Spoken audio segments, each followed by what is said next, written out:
नमस्कार मित्रांनो. आपली वनरक्षक भरती मागच्या वर्षी जी काही 2023 मध्ये जी वनरक्षक भरती झाली त्या वनरक्षक भरतीचे आपण एक क्वेश्चन सिरीज चालू केली होती. म्हणजे जे काही मागची भरती झाली त्या भरतीमध्ये इंग्रजीचे जे जे प्रश्न विचारले होते, कोणकोणत्या टॉपिक वरती विचारले होते आणि कोणत्या लेवलचे विचारले होते ते सगळं आपण अनालिसिस करत होतो. आतापर्यंत आपण आपल्या 9 क्वेश्चन पेपरचं म्हणजे 9 प्रश्नपत्रिकाचं अनालिसिस केलेले. आज आपण आपल्या 10व्या क्वेश्चन पेपरचा अनालिसिस करणार आहे, जेणेकरून आपल्याला आयडिया येत असतो की नेमकं प्रश्न आपल्याला कशा प्रकारे येते, प्रश्नाचा जो काही लेवल आहे विचारण्याचा टफनेस किती आहे, म्हणजे प्रश्न अवघड विचारताय, सोपे विचारताय का लय सोपे विचारताय का मीडियम लेवलचे विचारताय, कोणत्या प्रकारचे आणि कोणकोणत्या टॉपिक वरती प्रश्न रिपीट होत आहे, एका टॉपिकचे 2-2 3-3. मग आपण त्याच्यामध्ये बघितलं की जे काही व्होकॅब्युलरी असती म्हणजे सिनोनिम झालं, अँटोनिम झालं, ह्या वेगवेगळ्या प्रकारावरती प्रश्न कसे रिपीट होतात किंवा एखाद्या प्रश्नपत्रिकामध्ये सिनोनिम वरती एखाद्या शब्दावर प्रश्न आला त्याच रिलेटेड किंवा त्याच्या ऑप्शन मधून दुसरा शब्द एखाद्या क्वेश्चन पेपर मध्ये विचारला जात आहेत का, हे सगळं करणं म्हणजे अनालिसिस करणं. आपण अनालिसिस सिरीज चालू केलेली आहे. त्या अनालिसिस सिरीज मध्ये आपण जेवढे क्वेश्चन पेपर मागच्या वर्षी म्हणजे 2023 मध्ये जी वनरक्षक भरती झाली त्या वनरक्षक भरतीमध्ये जे जे क्वेश्चन पेपर विचारले होते त्या सगळ्या क्वेश्चन पेपरचा अनालिसिस आपण घेणार आहे. आतापर्यंत आपण 9 क्वेश्चन पेपरचा अनालिसिस घेतलेले. आज आपण आपल्या 10व्या क्वेश्चन पेपरचं इंग्रजीच्या 10व्या प्रश्नपत्रिकाचा अनालिसिस करून घेणार आहोत. ओके, चला मग सुरू करूया आपण आपली 10वी क्वेश्चन पेपर. पहिलाच प्रश्न तुमच्या समोर दिलेला आहे. कशाचा आहे रे पहिला प्रश्न? पहिला प्रश्न पॅरा जंबलचा आहे. 4 वाक्य दिलेले, खालीवर झालेले. आपल्याला फक्त ते सिक्वेन्सनं लावायचे. बरोबर आहे? काय करायचंय? सिक्वेन्सनं लावायचे. आणि अशा टाइपचे प्रश्न ऑप्शन वरून सोडवायचे असतात. कशावरून? ऑप्शन वरून. आता इथं दिसतंय सी न सुरुवात, ए न सुरुवात, बी न सुरुवात, सी न सुरुवात. आता 2 ऑप्शन असे तिथं सी न सुरुवात आहे. मग 70 ते 80% 90% चान्स असा असतो की वाक्याची सुरुवात किंवा पॅसेजची सुरुवात कशाने होणार आहे? सी या लेटरनच होणार आहे. असं मी 70 ते 80% सांगितलं. 100% गॅरंटी नसते. कधी कधी 2 ऑप्शन असताना ए न किंवा बी न सुद्धा सुरुवात होऊ शकते. बरोबर आहे? बरोबर आहे. चला आपण बघूया आता याच्यामध्ये. The publishing house says. आता शेवटचं वाक्य बघा काय म्हणतं? द पब्लिशिंग हाऊस सेज म्हणजे कोणीतरी काहीतरी पब्लिश केलं, प्रसारित केलं, प्रसिद्ध केलं, मग त्याच्याबद्दल बोललो.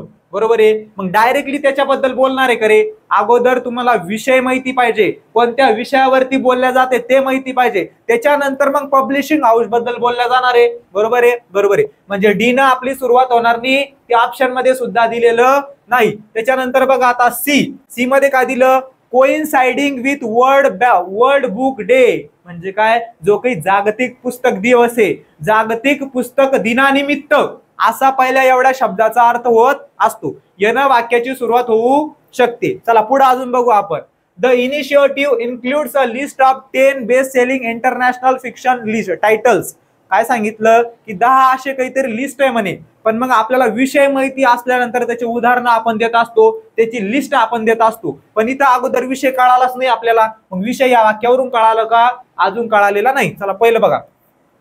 It was specially curated for readers to inspire them to pick up fiction and cultivated their love for the genre. आता याच्यामध्ये सुद्धा सांगितलं की काय सांगितलं? It was specially. पण कशाबद्दल बोललं? इट म्हणजे नेमकं कशाबद्दल? ते खूप स्पेशली म्हणतो. कोणासाठी?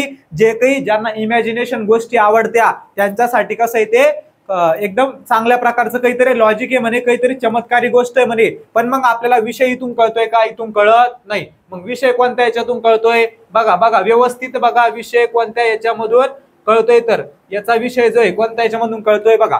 कोइन्साइडिंग विथ वर्ल्ड बुक डे की पुस्तक दिनानिमित्त.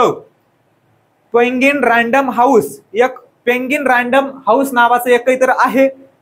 Indian house India on April 2023 का 23 एप्रिल रोजी त्यानं काय केलं? Launch a national wide initiative called fiction addiction.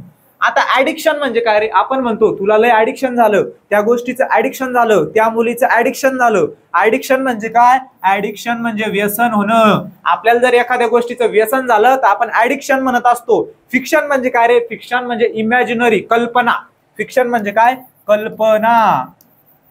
त्यांनी याच्यामध्ये काय सांगितलं की काही लोकांना ना की काल्पनिक गोष्टीचं व्यसन असतं. म्हणजे रात्री झोपल्या ते स्वप्न पाहत असते, आज मग लग्न उरलं, मग मी या जॉबला लागलो, मी नोकरीला लागलो, मी आजीच्या संग फिरायला गेलतो, इकडे गेलतो तिकडे गेलते, हे काय असते काल्पनिक स्वप्न असते, आपल्या काल्पनिक व्यसन असतं. त्याच्यावरती त्यानं काय काढलं, एक पुस्तक काढलं किंवा काहीतरी जे काही साहित्य आहे ते तयार केलं त्यानं. बरोबर आहे, बरोबर आहे. म्हणजे हे पहिलं वाक्य असणार आहे सी, ए कटला बी कटला, मग इथं सी ए बी डी आहे, इथं सी ए डी बी आहे, मग इथं ए, बरोबर आहे, इथं सुद्धा काय ए, म्हणजे दुसरं वाक्य ए असणार आहे. लगेच आपल्याला कळालं. ए बघा मग, it was specially curated for readers them to pick a fiction and cultivate their love for the genre. काय सांगितलं, ज्या लोकांना काल्पनिक गोष्टी आवडतात, काल्पनिक कथा आवडतात, त्यांच्यासाठी हा प्रोग्राम खूप महत्वाचा आहे म्हणे.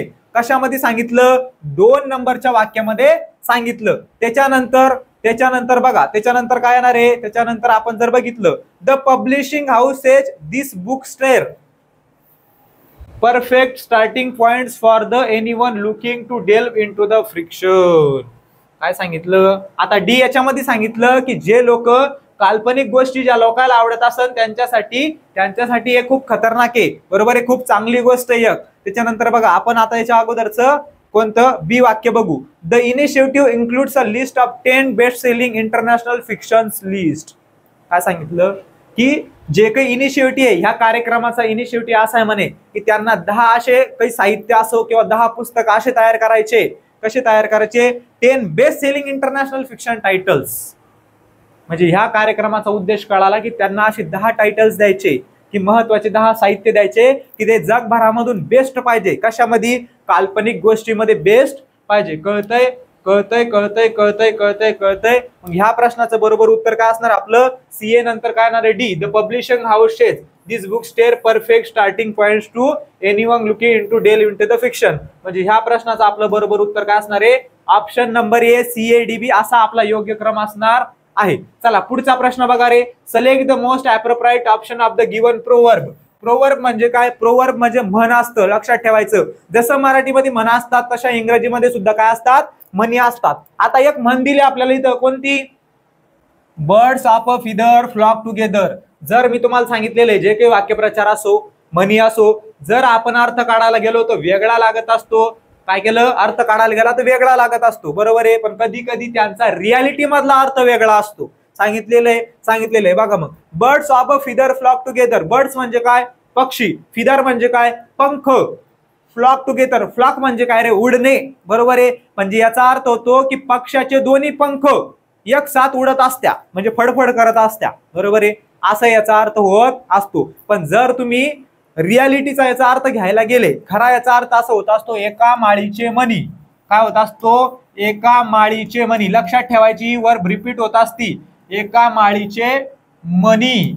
असा या प्रोवर्बचा मनीचा काय होत असतो, अर्थ होत असतो. त्याची समानार्थी आपल्याला खालचं एक वाक्य शोधायचं आहे. शोधा मग. People with similar interest become friends. काय सांगितलं, जे पीपल असत्या, जे लोक असत्या, ज्याला एकाच गोष्टीमध्ये काय असतं, एकाच गोष्टीमध्ये इंटरेस्ट असतो, ते फ्रेंड्स बनतात म्हणे. कसं बनतात म्हणे, फ्रेंड्स. म्हणजे झालं की नाही, एकाच माळीचे मणी. बरोबर आहे, कळालं आता.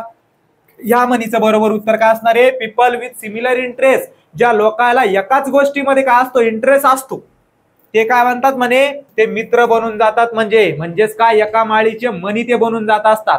काय बनून जात असतात, एका माळीचे मणी. मग या प्रश्नाचं बरोबर उत्तर काय असणार आहे, ऑप्शन नंबर 1 असणार आहे. बाकीचे ऑप्शन सुद्धा समजून घेणं गरजेचं आहे, कारण बाकीच्या ऑप्शन मधून प्रश्न परत परत तयार होत असतात, रिपीट होत असतात. बघा मग, people who work in the same place. दुसऱ्या ऑप्शनचा अर्थ काय होतो, people who work in same place. काही लोक जे एकाच ठिकाणी काम करतात, याचा आणि याचा कुठलाच कोणता संबंध बसत नाही. त्याच्यानंतर बघा, पीपल हु ऍक्सेप्ट डिफरन्सेस. डिफरन्सेसचे 2 अर्थ इथं होते. आता फरक आणि मतभेद. फरक आणि मतभेद. मतभेद लक्षात ठेवा, मतभेद समानार्थी विरुद्धार्थी मध्ये येऊ शकतं. पीपल हु ऍक्सेप्ट मतभेद. ज्या लोकांना मतभेद करायला आवडतं, म्हणजे आपण नाही म्हणत का, हा मराठा आहे, हा मुस्लिम आहे, हा ख्रिश्चन आहे, हा वेगवेगळ्या पंथाचा आहे, वेगवेगळ्या धर्माचा आहे, असे मतभेद करणं किंवा जातीवाद करणं, त्याला काय म्हणत असतात, डिफरन्सेस. असे काही लोक. मग हे समानार्थी झाले करे, हे विरुद्धार्थी झाले असं आपण म्हणू शकतो. चला पुढं.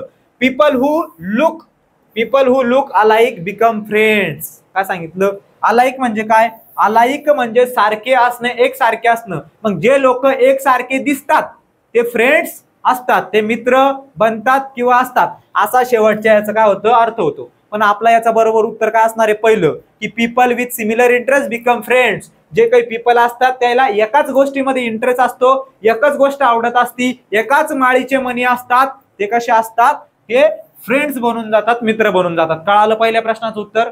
सगळ्यांना कळालं? व्यवस्थित कळालं? चला पुढे जाऊया. पुढचा प्रश्न बघा.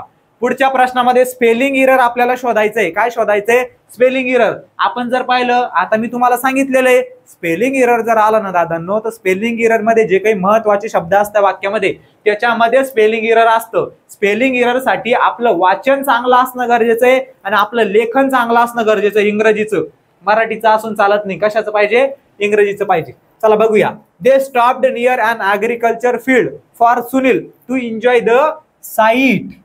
आता ऍग्रिकल्चर म्हणजे काय? शेती, आपली शेती, बरोबर आहे. ऍग्रिकल्चर म्हणजे शेती, पण बरोबर शब्द आहे, महत्वाचा शब्द आहे, पण चुकीचा असू शकतो. पण इथं बरोबर दिलेला आहे. स्पेलिंग सगळी अशीच असते ऍग्रिकल्चरची. मग ती चुकीची स्पेलिंग आहे का? नाही. त्याच्यानंतर बघा, फ्लटरिंग, स्पॅरो चुकीचा असू शकतं, अवघड वाटणारा शब्द आहे, महत्वाचा शब्द आहे.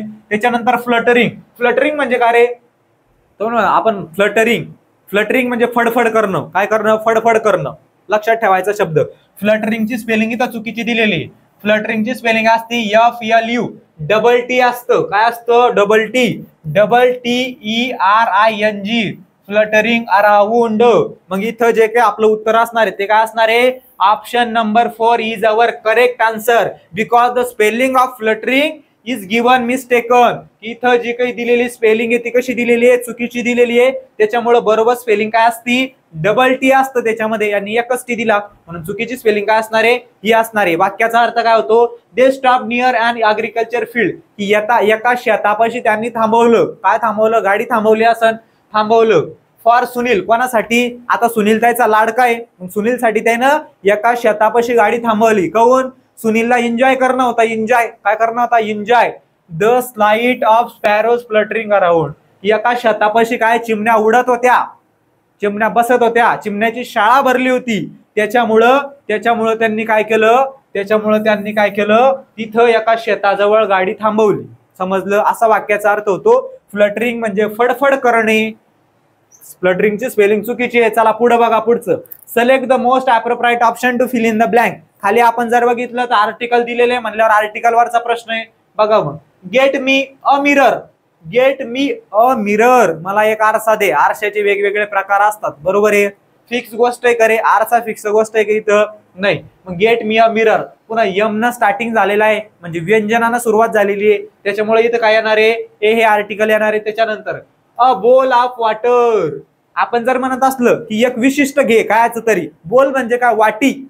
वाटी ऑफ वॉटर म्हणजे पाण्याची एक वाटी घे. मग आपण काय म्हणतो? पाण्याची एक वाटी घे, एक मिरर घे, एक आरसा घे, एक पाण्याची वाटी घे, मला दाढी करायची, एक साबण घे, दाढी करायचं मशीन घे.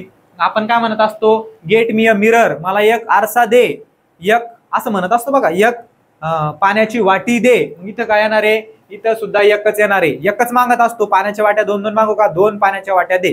A mirror, a bowl of water. त्याच्यानंतर अँड नंतर अ टॉर्च, आर एनी. आता इथं पुढे शब्द वापरला आर एनी हा शब्द वापरला. एनी म्हणजे कोणतेही, त्याच्यामुळं द आर्टिकल आपण वापरू शकत नाही. एनी म्हणजे कोणतंही म्हणल्यावर निश्चित गोष्ट आहे का? कोणतंही असू शकतं. मग कोणताही टॉर्च दे मला, कोणती बॅटरी दे मला, बरोबर आहे. तिथं एनी हा शब्द वापरला. त्याच्यामुळं काय वापरलं? त्याच्यामुळं इथं ए आर्टिकल वापरलं. म्हणजे तिन्ही ठिकाणी कोणतं आर्टिकल येणार आहे? ए. इथं सगळ्या ठिकाणी कोणतं आर्टिकल येणार आहे? ए आर्टिकल येणार आहे. गेट मी अ मिरर, मला एक मिरर दे, एक आरसा दे. अ बोल ऑफ वॉटर, एक पाण्याची वाटी दे. अँड अ टॉर्च, आणि एक बॅटरी दे, किंवा कोणताही एक सोर्स दे, कोणतीही बॅटरी दे, कोणताही उजेड मला दे, असा वाक्याचा अर्थ होत असतो. पण तिन्ही ठिकाणी ए असं आर्टिकल बसत असतं. ए आर्टिकल आपण सिंग्युलर काउंटेबल नाउन साठी वापरत असतो. म्हणजे एक गोष्ट असली ती सिंग्युलर असली, सिंगल असली, प्लुरल नसली, आणि ती गोष्ट अनिश्चित असली, निश्चित नसली, मग ती कोणतीही असू शकते. मिरर मध्ये वेगवेगळे प्रकार असू शकतात. त्याच्यामुळे तिथं अ आर्टिकल आपण वापरत असतो. किंवा व्यंजनानं सुरुवात झाली तर अ वापरत असतो. स्वराच्या उच्चारानं सुरुवात झाली तर ॲन वापरत असतो. जगातील एकमेव असणारी गोष्ट असो किंवा फिक्स्ड पर्टिक्युलर नाऊन असलं, फिक्स असली गोष्ट, त्याच्यासाठी आपण द हे आर्टिकल वापरत असतो. कळालं? कळालं. चला पुढे जाऊया. पुढे बघा आता इडियम दिला आपल्याला. काय दिला? इडियम. इडियम म्हणजे काय रे? वाक्यप्रचार दिला. मग आता वाक्यप्रचाराचा आपल्याला काय शोधणे? अप्रोप्राइट मिनिंग म्हणजे योग्य असलेला अर्थ आपल्याला शोधायचा आहे. योग्य असलेला अर्थ शोधायचा आहे. कशाचा अर्थ शोधायचा आहे? या वाक्यप्रचाराचा. मग वाक्यप्रचाराचा अर्थ बघा काय होतो? Under the weather. Under the weather. Weather म्हणजे काय रे? वेदर म्हणजे हवामान. बरोबर आहे. हवामान असणं. किंवा आपण म्हणतो आज आभाळ आलं, आज आज असा असा परिसर आहे, आभाळ आलं. बरोबर आहे की नाही? आज हवामान असं आहे, आज वातावरण असं आहे, वातावरण लयच खराब झालं माय, आज लय असं वेगळं वाटू राहिलं बाबा आज, असं आपण म्हणत असतो. मग अंडर द वेदर याचा अर्थ त्या प्रकारे लावला ती वेगळा होत असतो. मी तुम्हाला सांगितलेलं आहे. काय सांगितलेलं आहे? वाक्यप्रचाराचा आणि मराठी ट्रान्सलेशनचा 36चा आकडा असतो. कोणत्याच प्रकारे त्यांचा संबंध नसतो. अंडर द वेदरचा अर्थ होत असतो अस्वस्थ वाटणं. कसं वाटणं? अस्वस्थ वाटणं किंवा आजारी असणं. आजारी असणं, आजारी असणे किंवा अस्वस्थ वाटणं म्हणजे कसं तरी वाटणं, अस्वस्थ वाटणं, तब्येत बरी नसणे म्हणजे काय? Under the weather. कळालं? कळालं. मग याचा समानार्थी शोधायचा आहे. शोधा. To feel thrilled. थ्रिल्ड म्हणजे काय रे? थ्रिल्ड म्हणजे हे इथं बघा, इथं दिसतंय का? To feel thrilled. थ्रिल्ड म्हणजे एक्साइटेड होणं, लय खुश होणं. असं तुमचा रिझल्ट लागला, आता तुम्ही वनरक्षक झाले. वनरक्षक झाल्यानंतर तुम्ही अशाच कुद्या मारणारे. बरोबर आहे की नाही? असंच कुद्या आपण मारतो. आपल्याला यश भेटलं, काहीतरी चांगली गोष्ट झाली, आपलं काहीतरी जवळ आलं, किंवा कधीतरी आपलं लग्न असलं, कोणती चांगली गोष्ट असली, आपली मनातली मनोकामना पूर्ण झाली, आपण काय होतो? थ्रिल्ड होतो म्हणजे एक्साइटेड होतो, लय आनंदी होतो. असा पहिल्या याचा अर्थ होत असतो. पण आपण आजारी असल्यानंतर आपण आनंदी होणार आहे का? तू म्हणणार अरे वा मी आज आजारी आहे असं म्हणतो का आपण? आनंदी असणार आहे का आपण? आनंदी असणार नाही. म्हणजे हे आपलं उत्तर असणार नाही. चला त्याच्यानंतर टू फील इरिटेटेड. इरिटेटेड हा शब्द आपल्याला भरपूर वेळा अगोदरच्या क्वेश्चन पेपर मध्ये आलेला आहे का नाही? त्याचा अर्थ तुम्हाला माहिती आहे आता. इरिटेटेड म्हणजे चिडणे, चिडचिड करणे, चिडलेलं असणं. या दुसऱ्या पिक्चर मध्ये जशी ही मुलगी काय करतीये? चिडचिड करतीये. तिला अभ्यासाचं टेन्शन आलं आता की बाबा पेपर जवळ आले, मी काही अभ्यास केला नाही. वनरक्षक भरतीची ऍड पडली आणि ऍड पडल्यानंतर पेपरला अभ्यासाला मला 2च महिने, आता मी काही अभ्यास केला नाही. मग 2 महिन्यामध्ये नेमकं काय काय करू? गणित बुद्धिमत्ताचा अभ्यास करू का मराठी वाचन करू? बरोबर आहे का? जीकेचा अभ्यास करू आणि इंग्रजीचा लय मोठा 36चा आकडा आहे. मग नेमकं इंग्रजी पहिल्यापासून बेसिक पासून करू का काय करू? मग ती आता चिडली स्वतःवरती, स्वतःचाच राग तिला आला. बरोबर आहे. इरिटेटेड म्हणजे काय? इरिटेटेड म्हणजे चिडचिड होणे. कसं होणे? चिडचिड होणे. आजारी असणं आणि चिडचिड असणं समानार्थी झाले का रे? समानार्थी झाले नाही. आजारी असणं वेगळं समानार्थी आणि चिडचिड होणं वेगळं. चिडचिड होणं म्हणजे राग येणं, स्वतःचा राग येणं किंवा दुसऱ्याचा राग येणं. त्याच्यानंतर to feel queasy. To feel queasy किंवा क्वाझी म्हणजे काय रे? इथं बघा, हा जो काही पंजाबी माणूस आहे, बरोबर आहे, टू फील क्वाझी म्हणजे आराम करणे, आरामदायक वाटणं, एकदम छान वाटणं, एकदम आरामदायक वाटणं, त्याला काय म्हणत असते? To feel queasy. खूप महत्वाचा शब्द प्रयोग आहे, खूप महत्वाचा इडियम आहे. परत परत रिपीट होत असतो, येत असतो. हा एक लक्षात ठेवा. थ्रिल्ड आणि क्वाझी हे दोन्ही लक्षात ठेवा. रिपीट होण्याची शक्यता आहे, परत परत येण्याची शक्यता आहे. क्वाझी एकदा तुम्हाला सांगितल्यानंतर लक्षात राहिलंच पाहिजे. असे पिक्चर आठवायचं किंवा स्वतःला आठवायचं, मस्त आपण झोपलेलोय, आराम करतोय. बरोबर आहे. किंवा आपल्यासोबत एखादी वाईट गोष्ट घडली, टू फील इरिटेटेड म्हणजे कसं? आपण चिडचिड करतोय. स्वतः इमॅजिनेशन करायचं. स्वतः इमॅजिनेशन करून जेवढा अभ्यास करशाल तेवढा तुमचा चांगला अभ्यास त्या ठिकाणी होणार आहे. शेवटचं बघा, टू फील सिक. सिक म्हणजे काय रे? सिक या शब्दाचा अर्थ होता असतो आजारी असणं, तब्येत बरी नसणे. मग आपलं बरोबर उत्तर काय असणार? हे असणार आहे. टू फील सिक म्हणजे अस्वस्थ वाटणं, अस्वस्थ वाटणं किंवा आजारी असणं, असं या प्रश्नाचं बरोबर उत्तर असणार आहे. म्हणजे हे ही मुलगी बघा, तिला आता ताप आला, खोकला झाला, सर्दी झाली, त्याच्यामुळे ती कशी आजारी आहे? तिला बरं वाटतंय का? तिला बरं वाटत नाहीये. त्याच्यामुळे ह्या वाक्यप्रचाराचा बरोबर अर्थ काय असणार आहे? टू फील सिक म्हणजे आजारी असणं. बरोबर आहे. बरोबर आहे. चला पुढे बघा. परत कशाचा प्रश्न आला रे? सेंटेन्स अरेंजमेंटचा हा प्रश्न आहे. मग बघा आता, Danny loves his father and spends all his time. आता कुठेतरी वाटतंय 1 नंबरच्या वाक्यावरून सुरुवात झालेली असेल, ऑप्शन वरून जायचं असं मी तुम्हाला सांगितलेलं आहे. येणं सुरुवात झाली, इथं येणं झाली, इथं येणं झाली, इथं येणं झाली. चारही ठिकाणी ए या लेटरनं सुरुवात झालेली आहे, त्याच्यामुळे एवढं फिक्स कळालं. त्यांनी आपलं काम सोपं करून दिलं की इथं सुरुवात कशाने होणार आहे, सुरुवात 100% येणंच होणार आहे. बरोबर आहे. बघू आपण. बघा, Danny loves his father. Danny नावाचा एक मुलगा आहे, तो त्याच्या वडिलावरती प्रेम करतो. बरोबर आहे. वडिलावरती प्रेम करणं म्हणजे कसं रे, वडिलांबद्दल जिव्हाळा असणं, वडिलांमध्ये जीव असणं. बरोबर आहे. बरोबर आहे. चला, तो त्याच्या वडिलावर प्रेम करतो and spends all his time with him. काय सांगितलं, आपण करतो तसं आपण आपल्या आई वडिलावर प्रेम करतो की नाही, करायलाच पाहिजे. तो त्याच्या वडिलांवरती प्रेम करतो आणि त्यांच्या सोबत वेळ वाया घालवतो. वेळ वाया घालवतो म्हणजे जास्त वेळ त्यांच्या सोबत एन्जॉय करतो किंवा घालवत असतो. Often helping him at the petrol station. की त्याचे पप्पा, त्याचे वडील पेट्रोल पंपावरती काय करतात, काम करतात आणि त्या कामामध्ये हा काय करत असतो, त्यांना मदत करत असतो. कळालं. असं पहिल्या वाक्याचा अर्थ होत असतो. त्याच्यानंतर बघा काय होतं. B, Danny's father told mister Hazel. आता सगळ्यात महत्वाचं क्लू मी तुम्हाला सांगितलेले. आता बघा, Danny's father told mister Hazel. डॅनीचे फादर हॅझलला म्हणाले. हॅझल नावाचा कोणता तरी व्यक्ती आहे, पण दादा हो दुसऱ्या वाक्यामध्ये हॅझल बद्दल काहीच माहिती नाही. डायरेक्ट हॅझल कुठं तरी येऊन टपकला तिथं, पण कोणत्या तरी वाक्यामध्ये अगोदर हॅझलची माहिती देणार आहे की असा असा हॅझल आहे आणि कुठून तरी तो आला, जिकडून टपकला तिकडून टपकला, कुठून तरी आला, अशी माहिती देणार आहे. म्हणजे 2 नंबरला बी येणार नाही. बीचं ऑप्शन बघा, बीचं ऑप्शन उडालं. ए नंतर बी येणार नाही. चला सी बघूया. Then one day a rich man. बरोबर. इथं कळालं की डॅनी स्वतःच्या वडिलांवर प्रेम करतो, त्यांच्या पेट्रोलच्या कामामध्ये त्यांना मदत करतो. त्याच्यानंतर काय झालं, देन म्हणजे त्याच्यानंतर, म्हणजे येणं स्टार्टिंग होणार आहे का, नाही. याच्यानंतर हे वाक्य येऊ शकतं. वन डे, एका दिवशी, अ रिच मॅन, एक श्रीमंत व्यक्ती, नेम्ड, त्याचं नाव काय होतं, विक्टर हेझल त्याचं नाव होतं. Draw up in his bright shiny car. की त्याच्या एका छानशा सुंदर मोठ्या अशा गाडीमधून कोण उतरलं, विक्टर हेझल नावाचा व्यक्ती उतरला एका दिवशी. चला पुढे बघूया. When Danny went to fill petrol pump he said keep your filthy little hands to yourself, do you understand. त्याच्यानंतर तो व्यक्ती काय म्हणाला, म्हणजे याच्यामध्ये दिलेलं आहे की डॅनी पेट्रोल भरायला गेला. पेट्रोल भरायला गेल्यानंतर की एक व्यक्ती त्याला काहीतरी म्हणाला, तो व्यक्ती नेमकं कोणता आहे त्याचं आपल्याला जे काही स्पष्टीकरण आहे ते कोणत्या वाक्यामध्ये दिलं, सी वाक्यामध्ये दिलं की एक विक्टर नावाचा असा असा व्यक्ती आला कारमधून, मग त्यानं पेट्रोल भरलं. बरोबर का. बरोबर. म्हणजे ए नंतर कोणतं वाक्य येणार आहे, ए नंतर सी हे वाक्य येणार आहे. ए नंतर कोणतं वाक्य येणार आहे, ए नंतर सी वाक्य येणार आहे. मग इथं ए नंतर सी आहे, इथं सुद्धा ए नंतर सी आहे, इथं ए नंतर डी आहे, त्याच्यामुळे डी काय केला, डी कट केला. ए नंतर सी, दोन्ही पैकी एक उत्तर असू शकतं बाबा. बरोबर आहे. त्याच्यानंतर काय येणार बघा, डॅनी लव्ज हिज फादर झालं होतं आपलं. Danny's father told mister Hazel off. काय सांगितलं की त्यानं मिस्टर हेझलला सांगितलं की चूप बस बागा, तुझं जाय तू. पण त्यानं नेमकं केलं काय ते कळायला पाहिजे अगोदर. त्याच्यानंतर त्याचा पप्पा त्याला असं बोलणार आहे. बरोबर आहे. बरोबर आहे. चला मग. When Danny went to fill petrol pump he sed.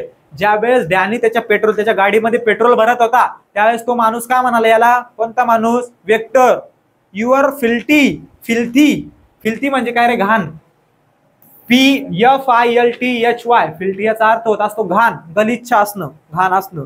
Little hands to yourself, do you understand. त्याला म्हणालतो की तू घाण त्याकडे ठेव म्हणे, मला तुझे घाण हात लावू नको, मला तुझ्या घाण हाताने स्पर्श करू नको, असा हा माणूस म्हणाला. त्याच्यानंतर काय झालं मग, म्हणजे ए नंतर सी नंतर काय आलं डी, ए नंतर सी नंतर बी कटला, ए नंतर सी नंतर डी. कळालं. हे आपलं उत्तर असणार आहे. शेवटला B. Danny's father told mister Hazel off and sent him on his way. त्यांनी काय सांगितलं, बाबा तू त्या घरी चालल्या जाय. काय सांगितलं, तू त्या घरी चालल्या जाय. समजलं का. असं कोण सांगितलं, असं डॅनीच्या पप्पानं सांगितलं, कारण डॅनीला ते बोलला होता की तुझे घाण हाताकडे ठेव. तो त्याला त्याचा पप्पा म्हणला की तू त्या घरी जाय किंवा त्या मार्गाने तू चालल्या जाय, आमच्या नांदी लागू नको. म्हणजे ह्या प्रश्नाचं बरोबर सिक्वेन्स काय असणार आहे, ACD. सोपे लॉजिक असतात, लॉजिक वरून कळत असतं. 1 नंबरला कोणतं वाक्य येणार, 2 नंबरला कोणतं येणार, 3 नंबरला. लॉजिक म्हणजे अर्थ समजून आपल्याला लगेच कळत असतं. बरोबर आहे. ऑप्शन वरून जर आपण गेलो तर सेंटेन्स अरेंजमेंटचे प्रश्न आपल्याला अवघड जाणार नाही आणि सेंटेन्स अरेंजमेंटचे प्रश्न आपल्याला 100% मार्क देऊन जात असतात. सोपे असतात, फक्त टेक्निक कळाली पाहिजे, कोणते तरी क्लू आपल्याला भेटले पाहिजे की जेणेकरून आपण उत्तरापर्यंत पोहोचू. ओके, चला आता बघा ऍडमॉनिश. ऍडमॉनिश म्हणजे काय रे?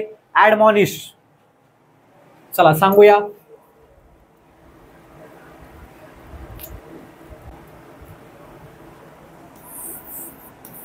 ऍडमॉनिश हा शब्द ऐकला कधीतरी, भरपूर वेळा वेगवेगळ्या परीक्षांमध्ये आलेला आहे. ऍडमॉनिश, तुम्ही ऍडमॉनिश करत असाल कोणाला तरी. आता ऍडमॉनिश तुम्ही रोज वापरत असाल बरं हा शब्द, पण तुम्हाला रोज तुम्ही ती हरकत करत असाल, तुम्ही तसं बिहेव करत असाल, वागत असाल, पण तुम्हाला ऍडमॉनिश या शब्दाचा अर्थ माहित नाही. बरोबर आहे, बरोबर आहे, पण रोज तुम्ही ते करता. काय करता सांग तुम्ही? ऍडमॉनिश म्हणजे धमकी देणं. काय करणं? अरे दादा धमकी देणं, एखाद्याला चेतावणी देणं, एखाद्याला धमकी देणं. बरोबर आहे का नाही? एखाद्याला ताकद देणं की बाबा तू नीट राह बर का, माझ्या मार्गाला आला तर मी तुला लय हाणन, लय धरू धरू कुठून काढन, अशी चेतावणी देणं, अशी धमकी देणं म्हणजे काय? ऍडमॉनिश. कळालं का?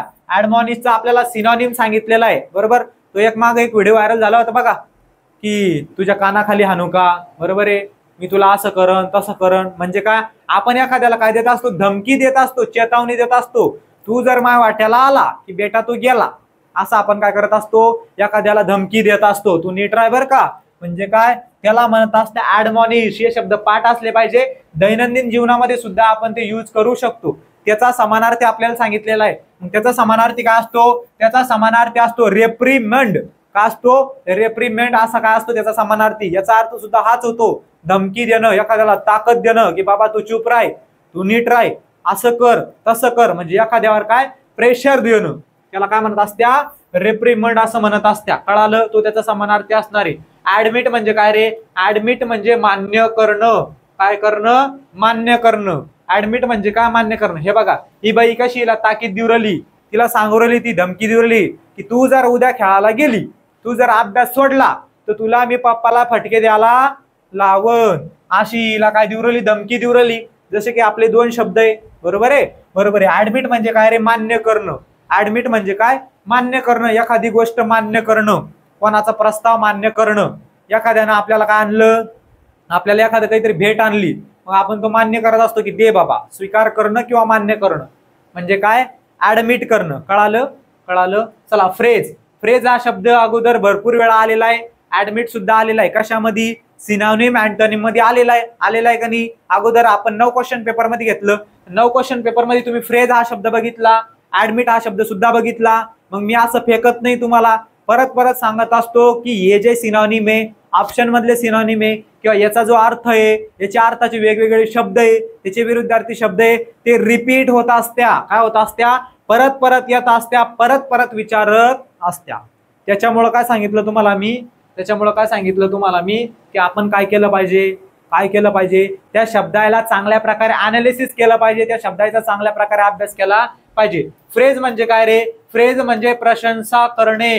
काय करणे? प्रशंसा करणे. आता हा बघा, हा कसा प्रशंसा करतो याचा? ही बघा, ही कशी प्रशंसा करते. प्रशंसा करणं म्हणजे कसं? एखाद्याला आत्मविश्वास देणं. नाही तू लय हुशार आहे, तू करू शकतीस, तू आता हरला काय, आता हरली काय, पुढच्या वेळेस 100% तो काम होणार आहे. बरोबर आहे की नाही? आपले मित्र जसं आपल्याला अप्रिशिएट करत असतो, याचा अर्थ सुद्धा तोच होतो. एखाद्याला अप्रिशिएट करणं. काय करणं? अप्रिशिएट करणं म्हणजे प्रशंसा करणं की तू लय चांगलं काम करतोय, तू लय चांगल्या गोष्टी करतोय. दोन्हीचे अर्थ एकच होता, दोघायला आपण समानार्थी सुद्धा म्हणू शकतो. जसं हे दोघं आई वडील त्यांच्या मुलींना अप्रिशिएट करत आहे की बाळा तू खूप हुशार आहे, चांगले मार्क आले, अजून अभ्यास कर, अजून चांगले मार्क येतील. आणि हा याला काय करतोय? हा याची प्रशंसा करतोय, त्याला अप्रिशिएट करतोय की तू चांगलं काम केलं, तुझी पगार मी आता वाढवणार, आणखीन चांगलं काम कर. बरोबर आहे? सगळ्याचे अर्थ कळाले? सगळ्याचे अर्थ कळाले. याचं बरोबर उत्तर काय असणार आहे? रेप्रिमंड. लक्षात ठेवा, शब्द रिपीट होऊ शकतो, शब्द आपल्याला परत येऊ शकतो, त्याच्यामुळे लक्षात आपण ठेवलंच पाहिजे. ऍडमॉनिश म्हणजे धमकी देणं. आपण कोणाला धमकी द्यायची नाही बरजबरीस. का आवडती द्यायला? आवडत असन. चला बघा, आता आर्टिकल वरचा प्रश्न आहे. कशावरचा प्रश्न आहे? आर्टिकल. ज्या ठिकाणी आर्टिकल वापरायचंय त्याच्या नंतरचा शब्द पाहायचा. बघा मग, डान्सबोर्ग फोर्ट. डान्सबोर्ड फोर्ट. फोर्ट म्हणजे काय रे? शिवाजी महाराज आठवले का? फोर्ट म्हणलं तर फोर्ट म्हणजे किल्ले. फोर्ट म्हणजे काय? फोर्ट म्हणजे किल्ला. फोर्ट म्हणजे काय रे? किल्ला. फोर्ट म्हणजे काय? किल्ला. बरोबर आहे, बरोबर आहे. मग डान्सबोर्ग नावाचा एक काय किल्ला आहे. बरोबर आहे, बरोबर आहे. आणि आपल्याकडं आर्टिकल या टॉपिक मध्ये नियम आहे किल्ल्यांच्या अगोदर द हे आर्टिकल वापरत असत्या. कोणता आर्टिकल? किल्ल्यांच्या अगोदर द हे आर्टिकल वापरत असत्या. हा नियमच आहे आर्टिकल मधला. आर्टिकल टॉपिक मधले सगळे नियम रट्टाच मारून ठेवायचे, सगळे समजून घ्यायचे, सगळे पाठ ठेवायचे. कारण टीसीएस आर्टिकल वरती लय लय लय बदा बदा बदा बदा प्रश्न विचारत आहे. आजकाल टीसीएस ज्या ज्या एक्झाम घेते, ज्या ज्या परीक्षा घेते, त्याच्यामध्ये ते आर्टिकल वरतीच जास्त प्रश्न विचारते. त्याच्यामुळे आर्टिकल हा टॉपिक आपल्याला 2-3 प्रश्न म्हणजे एका प्रश्नाला 2 मार्क असत्या. आपले 5-6 मार्क जर पक्के करत असन तर आर्टिकलचा आपण लय म्हणजे लय चांगल्या प्रकारे अभ्यास केला पाहिजे. कळालं? कळालं की जे काही किल्ले असतात, आता कोणताही किल्ला आला, सिंधुदुर्ग किल्ला असला किंवा रायगड आलं, राजगड आलं, कोणताही किल्ला आला, शिवनेरी आला, त्याच्या अगोदर तुम्ही द हे आर्टिकल वापरणारे. लक्षात ठेवा, किल्ल्यांच्या अगोदर द हे आर्टिकल वापरत असत्या. किंवा जगात असलेली एकच वास्तू, एकच वस्तू, त्याच्या अगोदर काय वापरत असत्या? द हे आर्टिकल वापरत असत्या. किंवा विशिष्ट पर्टिक्युलर असलेली गोष्ट, वस्तू काही असो ते निश्चित असलं त्याच्या अगोदर द हे आर्टिकल आपण वापरत असतो. म्हणजे 1 नंबरला द येणार आहे. कळालं? लगेच उत्तर आलं आपलं. पुढे जायची सुद्धा गरज नाही. हे कटलं, हे कटलं, हे सुद्धा कटलं. बरोबर उत्तर काय असणार आहे? द. पुढे काय असणार आहे? ॲन असणार आहे. पुढे काय असणार आहे? ॲन. कशावरून कळालं रे? ए वरून कळालं. ऍड. याच्या अगोदर आर्टिकल वापरायचंय. इथं सुरुवात कशाने झालेली आहे? ए न. ए काय आहे? ए हा स्वर आहे, ओवेल्स आहे. ऍडमिरल. उच्चार कशाचा होतोय? स्वराचा उच्चार होतोय. बरोबर आहे, स्वराचा उच्चार होतोय. An admiral. बरोबर का नाही? नेम्ड, नेम्ड ओ जेज. त्याचं नाव काय? ओ जेज असं त्याचं नाव आहे. काय केलं?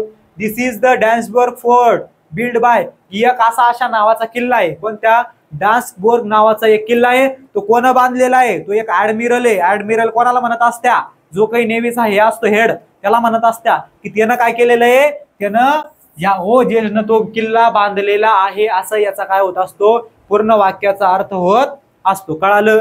याचं बरोबर उत्तर काय असणार आहे? द किंवा ॲन. पॉइंट लक्षात ठेवायचा, महत्वाचा पॉइंट आहे, व्यवस्थित लिहून घेऊ शकता.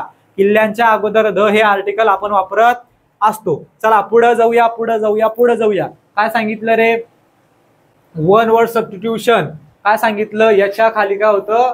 याच्या खाली अंडरलाईन होती की वन वर्ड सबस्टिट्यूशन साठी आपल्याला वापरणे. आता शब्द समूहाबद्दल एक शब्द बघा. मग एव्हरीवन. एव्हरीवन म्हणजे काय? सर्वजण. एव्हरीवन म्हणजे प्रत्येक जण. Feels young. यंग म्हणजे कसं? यंग म्हणजे तरुण, तारुण्य वाटतं सगळ्यांना. कधी रे? In my ग्रँडफादर्स company. ज्या वेळेस लोक माझ्या आजोबांच्या सोबत असतात, आजोबांच्या कंपनीमध्ये असतात, त्याचे मित्र म्हणा किंवा कोणी आणा, त्यावेळेस सगळ्यांना कसं वाटतं?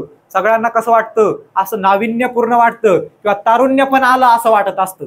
जसा तारक मेहता मधला म्हातारा असतो, कसा कुदतो इकडून तिकडी, तिकडून इकडी, म्हणजे तो म्हातारा आहे असं वाटतच नाही. त्याच्यामध्ये काय असतं? एक यंगपणा असतो. जसा त्या टप्पू सेनामध्ये असतो, जसा त्या मुलायमध्ये असतो, तसा यंगपणा, तारुण्यपणा कशामध्ये असतो? त्या म्हाताऱ्या माणसामध्ये असतो. बरोबर आहे का? बरोबर आहे. मग फील्स यंग म्हणजे काय रे? फील्स यंग म्हणजे तारुण्य वाटणं. मग त्याच्यासाठी समानार्थी शब्द काय असतो? हा असतो रेज्युवेनेट्स. रेज्युवेनेट्स म्हणजे काय? तारुण्यपण. तारुण्यपण. लक्षात ठेवा, खूप महत्वाचे शब्द आहेत, रिपीट होऊ शकतात. हा पण रिपीट होऊ शकतो. रेज्युवेनेट्स म्हणजे तारुण्यपण. फील्स यंग म्हणजे काय? तारुण्यपणा वाटणं. तसं याच्यात वाटतं तसं, म्हणजे हे दोन्ही झाले समानार्थी. त्याच्यासाठी आपण त्याच्या जागेवर हा शब्द ठेवू शकतो की नाही? ठेवू शकतो. त्याच्यानंतर रिकन्स्ट्रक्ट. रिकन्स्ट्रक्ट म्हणजे काय?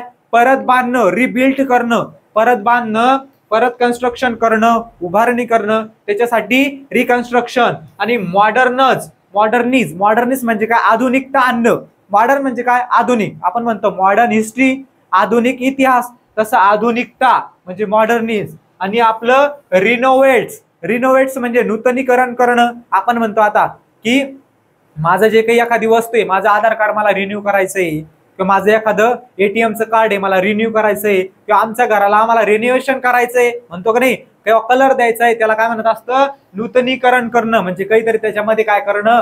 काय करणं? सुधार करणं. त्याला काय म्हणत असत्या? रिनोव्हेट्स म्हणत असत्या. महत्वाचे शब्द आहे, परत परत सांगतोय, सगळे आपले पाठच असले पाहिजे. याचं बरोबर उत्तर असणार आहे ऑप्शन नंबर 4. चला पुढं. परत वन वर्ड सबस्टिट्यूशनचा प्रश्न आहे, म्हणजे शब्द समूहाबद्दल एक शब्द आपल्याला शोधायचा आहे. शोधा मग. The underline segment. In our garden. आपल्या गार्डन मध्ये, आपल्या बागेमध्ये. We have a lot of trees. की आपल्या बागेमध्ये आपल्याकडे खूप जास्त झाडं आहेत. कशाचे? Trees of. Trees whose leaves fall in autumn. ऑटमचा अर्थ काय होतो रे? ऑटमचा अर्थ होत असतो शरद ऋतू. तुम्ही ऋतू ऐकले असन, शरद. शरद म्हणजे मुलाचं नाव नाही, शरद ऋतू. त्याच्यासाठी काय म्हणत असते? ऑटम. असे काही झाड आहे की त्याचे पानं शरद ऋतूमध्ये गळत असतात, त्याला काय म्हणत असत्या? त्याला काय म्हणत असत्या?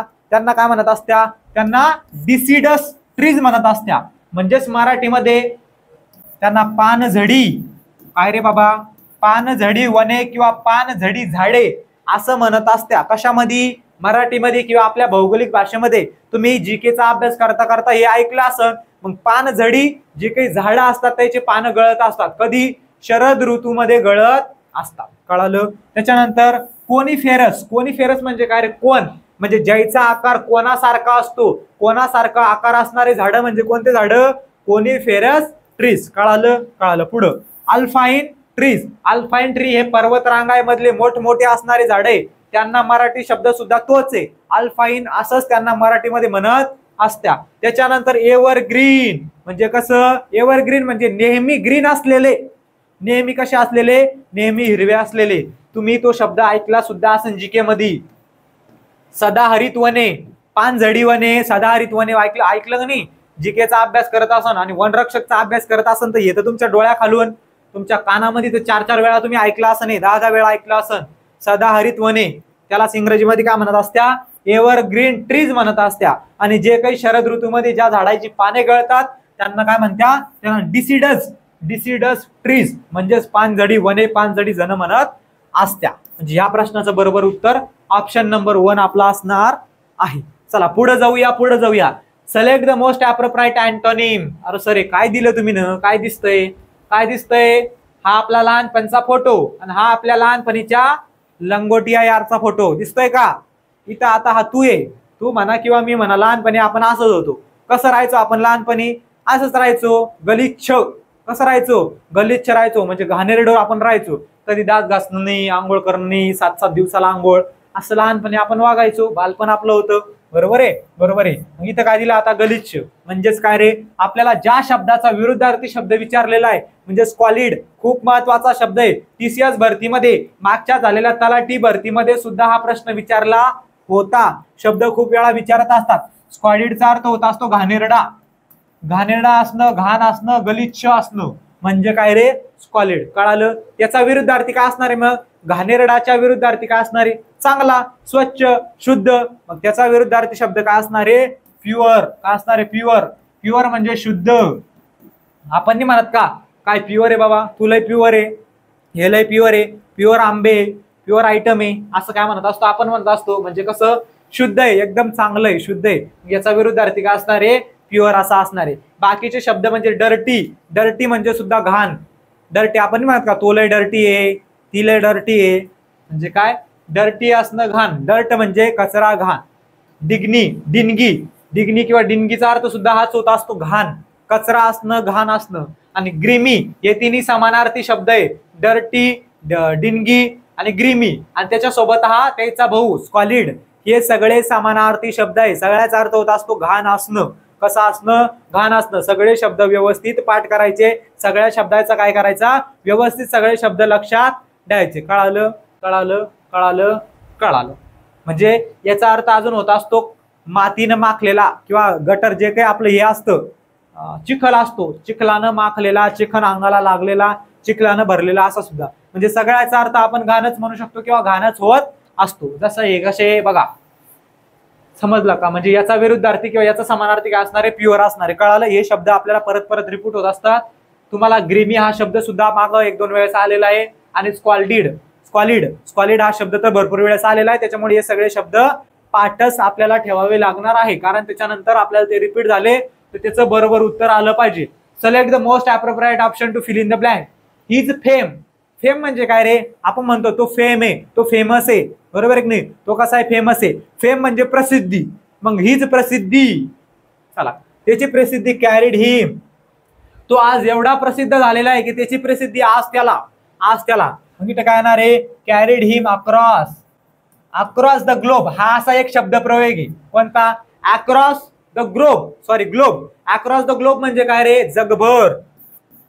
अक्रॉस द ग्लोब याचा अर्थ होता असतो जगभर. हा एक शब्द प्रयोग आहे. फिक्स असतात काही काही प्रिपोजिशन. पाठच ठेवायचे मी तुम्हाला सांगितलेले आहे. त्याच्यानंतर इथे एक शब्द आहे बघा, थ्रू.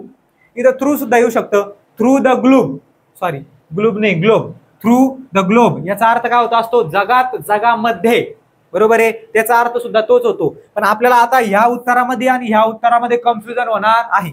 पण याच्यापेक्षा बेटर इथं अक्रॉस वापरला जाणार आहे, हे सुद्धा येऊ शकतं. पण त्याच्या अगोदर किंवा त्याच्यापेक्षा चांगला अर्थ आपल्याला अक्रॉस हा शब्द तिथं देणार आहे.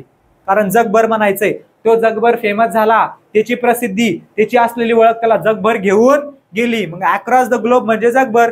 To lecture, to lecture, to lecture at, to lecture at येणार आहे का इन येणार आहे, दोन्ही पैकी एक येणार आहे. आता मला एक सांगा, इथं काय दिलं रे, Germany, the US, Japan and France, देशाचे नाव दिले. बरोबर आहे. जर देशामधलं एखादं स्थळ दिलं असतं तर ॲट हे प्रिपोजिशन आपण वापरलं असतं. देशामधलं एखादं स्थळ, आता इंग्लंड मध्ये लंडन आहे समजा, मग at London in England, at London in England असं आपण वापरलं असतं. पण डायरेक्ट देश दिले त्याच्यामुळे इथं इनच वापरावं लागणार आहे. काय वापरावं लागणार आहे, इन जर्मनी. म्हणजे तो फेमस झाला. कुठं कुठं फेमस झाला, त्याची प्रसिद्धी त्याला जगभर घेऊन गेली. फ्रान्स मध्ये घेऊन गेली, जर्मनी मध्ये घेऊन गेली, जपान मध्ये घेऊन गेली आणि US मध्ये सुद्धा घेऊन गेली. म्हणजे या प्रश्नाचं बरोबर उत्तर काय असणार आपलं, across in. Fame carried him across the globe, म्हणजे जगभर तो काय झाला, फेमस झाला, वेगवेगळ्या देशामध्ये त्याचं काय झालं, नाव झालं. मग याचं बरोबर उत्तर काय असणार आहे, अक्रॉस इन. असे दोन काय वापरले जाणार आहे, प्रिपोजिशन त्या ठिकाणी वापरले जाणार आहे. कळालं, कळालं, कळालं. चला पुढे जाऊया. पुढचा प्रश्न बघा. Select the most appropriate option to fill in the blanks. अम्मा. अम्मा म्हणजे काय, अम्मा म्हणजे मम्मी आपण म्हणू शकतो. बरोबर आहे, अम्मा म्हणा किंवा अम्मा एखादं नाव सुद्धा असू शकतं. अम्मा विल नेवर आलो. आता निगेटिव्ह वाक्य, निगेटिव्ह वाक्य कशावरून ओळखायचं, निगेटिव्ह शब्दावरून. नकारात्मक वाक्य, नेवर म्हणजे कधीच नाही, नेवर म्हणजे कधीही नाही, कधीच नाही. चला, अम्मा will never allow us to, us to, us to. आता टू काय रे, टू काय, हे टू एक इन्फिनिटिव्ह आहे, सांगितलेलं आहे मी तुम्हाला. टू नंतर कधी बी V1 येत असतं किंवा V3 पण आला, सॉरी V4 पण आला, पण V2 काय येतात, सॉरी V1 काय येत असतं, V1 2 नंतर लगेच येत असतं. कळालं, कळालं. कारण पुढे दिसतंय आपल्याला की सायकलिंग हा शब्द आहे, सायकलिंग हा शब्द आहे, सायकलिंग. आता फक्त सायकलिंग, टू सायकलिंग असं वापरणं चालत नाही. कारण टू हॅवचं, टू बीचं रूप असलं पाहिजे. Going to, us to going to today असं वापरलं जात नाही. टू नंतर V1च आपल्याला वापरावा लागतो. म्हणजे क्रियापदाचं पहिलं रूप आपल्याला वापरावं लागत असतं. मग टू नंतर क्रियापद नंबर 1 कुठं आहे, इथं क्रियापदाचं चौथं रूप आहे, ते येणार नाही. इथं क्रियापदाचं दुसरं रूप आहे किंवा तिसरं रूप आहे, दोन्ही सारखेच आहे त्याचे, ते येणार नाही. सायकलिंग सुद्धा कितवं रूप आहे रे, चौथं रूप आहे, ते येणार नाही. गो सायकलिंग, गो आता कितवं रूप आहे, क्रियापदाचं पहिलं रूप आहे गो, गो म्हणजे जाणे. मग इथं आपलं बरोबर उत्तर काय असणार आहे, गो सायकलिंग. टू नंतर V1 येत असतो, गो नंतर काय, टू नंतर काय येणार आहे, गो येणार आहे. म्हणजे अम्मा will never allow us to go today, की आज आपली आई, आपली मम्मी आपल्याला परवानगी देणार नाही. कुठे जाण्यासाठी, सायकलवर फिरायला जाण्यासाठी परवानगी आज ती आपल्याला देणार नाही, असा वाक्याचा अर्थ होत असतो. वाक्याचं बरोबर अर्थ काय असतं, बरोबर उत्तर काय असणार आहे, गो सायकलिंग, गो सायकलिंग असं असणार आहे. कळालं, कळालं. याच्यासाठी आपले सेंटेन्सेस आपल्याला व्यवस्थित आले पाहिजे. जेवढे आपले टेन्स आहे, 12 tense, present, past, future, continuous present, continuous past, continuous future, परफेक्टचे तिन्ही, कंटिन्युअस प्रेझेंट मिळून जे 3 तयार होत असत्या, हे सगळे टेन्स आपले पाठच असले पाहिजे. स्ट्रक्चर आपलं पाठ असलं पाहिजे. परत परत सांगत असतो, त्यानं आपले बरेचसे वाक्य आपण ना ग्रॅमॅटिकलचा कोणता रूल आपल्याला माहित असताना किंवा मराठीमध्ये आपल्याला एखादा अर्थ नाहीच कळाला तरी आपण टेन्सची मदत घेऊन, टेन्सची हेल्प घेऊन काय करू शकतो, अशा प्रकारचे प्रश्न आपण सोडवू शकतो. कळालं, कळालं. चला पुढे जाऊया. पुढचं बघा. आता स्पेलिंग एरर आपल्याला शोधायचं आहे. एक स्पेलिंग चुकीची दिलेली ती शोधायची. शोधा मग. My mother had announced her decision to ring. माझ्या मदरनं, माझ्या मम्मीनं, माझ्या आईनं काय केलं, अनाउन्समेंट केली. कशाची अनाउन्समेंट केली, to ring the bell. Ring the bell म्हणजे बेल वाजवायची अनाउन्समेंट केली. In front of the sanctuary, की सँक्च्युरीच्या समोर. सँक्च्युरी म्हणजे काय रे, आता इथं सँक्च्युरी स्पेलिंग चुकलेली बघा. SANCTU नंतर काय असतं, ए असतं, ARY काय असतं, ARY असं असतं. सँक्च्युरी म्हणजे अभयारण्य. आता अभयारण्य शब्द महत्वाचा आहे तुमच्यासाठी, कारण तुम्ही वन विभागाची तयारी करताय. भरपूर सारे राष्ट्रीय अभयारण्य, वेगवेगळे अभयारण्य आपल्या लक्षात असले पाहिजे, त्याची संख्या सुद्धा आपली लक्षात असली पाहिजे. सँक्च्युरी म्हणजे अभयारण्य असा अर्थ होत असतो आणि सँक्च्युरीची स्पेलिंग ARY अशी असती.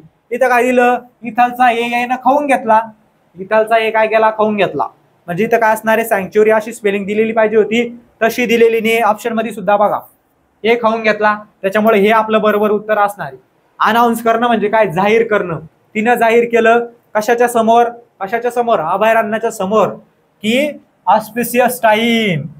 ऑस्पिशियस टाइम म्हणजे कसा रे, शुभ घडी. आपण नाही म्हणत का शुभ घडी, लग्नाचा शुभ मुहूर्त, त्याला म्हणत असत्या ऑस्पिशियस टाइम म्हणजे शुभ टाइम, मंगल टाइम. आपल्याला लग्न करणं असलं कोणत्या वेळेला करत असतो आपण, शुभ घडी पाहून, शुभ मुहूर्त पाहून करत असतो, त्यालाच इंग्रजीमध्ये ऑस्पिशियस टाइम असं म्हणत असत्या. कळालं.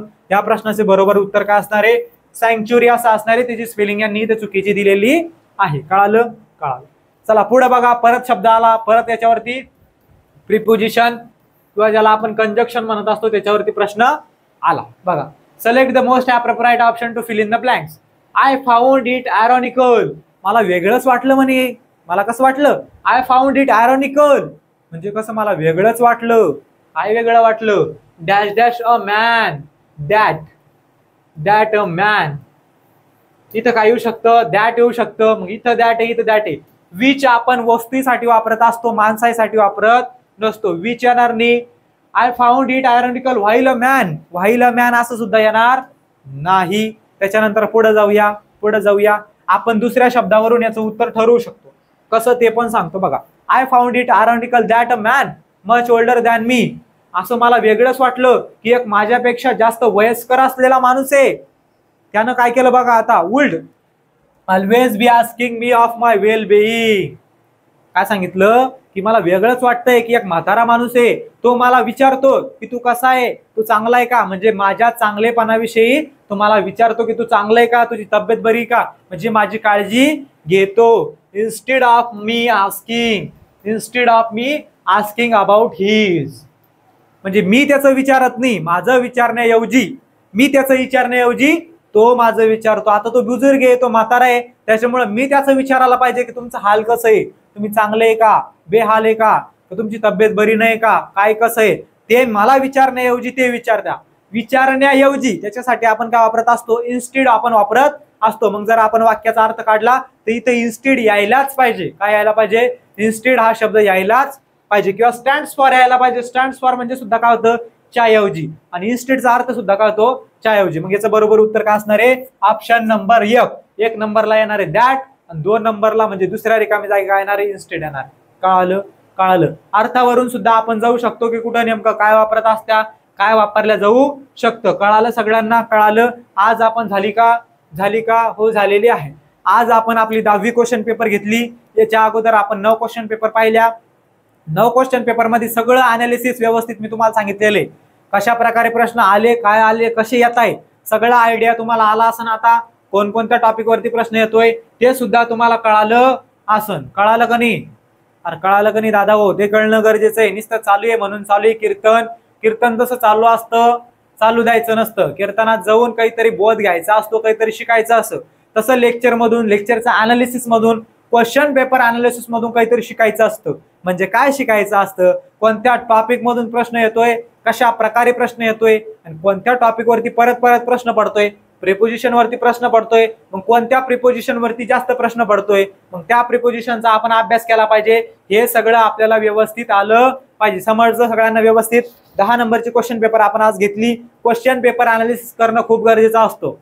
दुसरा आपल्याकडे ऑप्शनच नाहीये. हेच आपल्याकडे एक ऑप्शन आहे.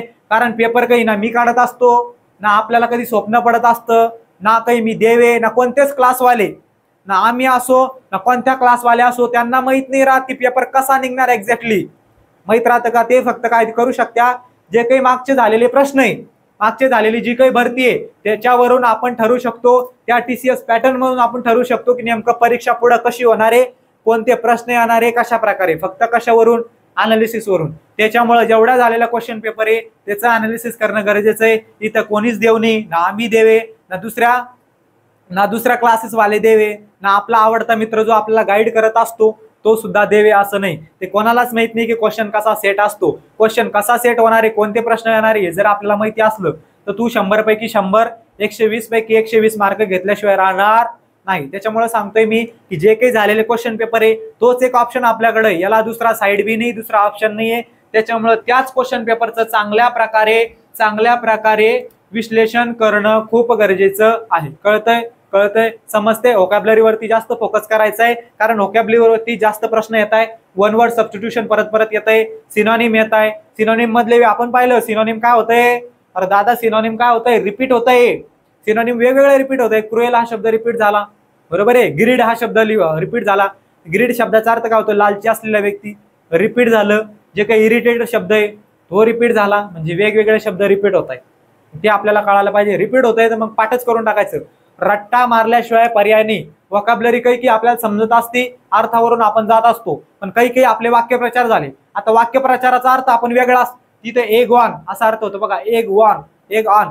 मग आपल्याला वाटलं अंडे ठेव, तिथं अंड्याचा आणि त्याचा काही संबंध नव्हता. म्हणजे काही वाक्यप्रचार असे असतात की त्याचा एकमेकाशी संबंध नसतो, बरोबर आहे. एकमेकांसोबत काय नसतो बाळांनो, दादांनो, संबंध नसतो.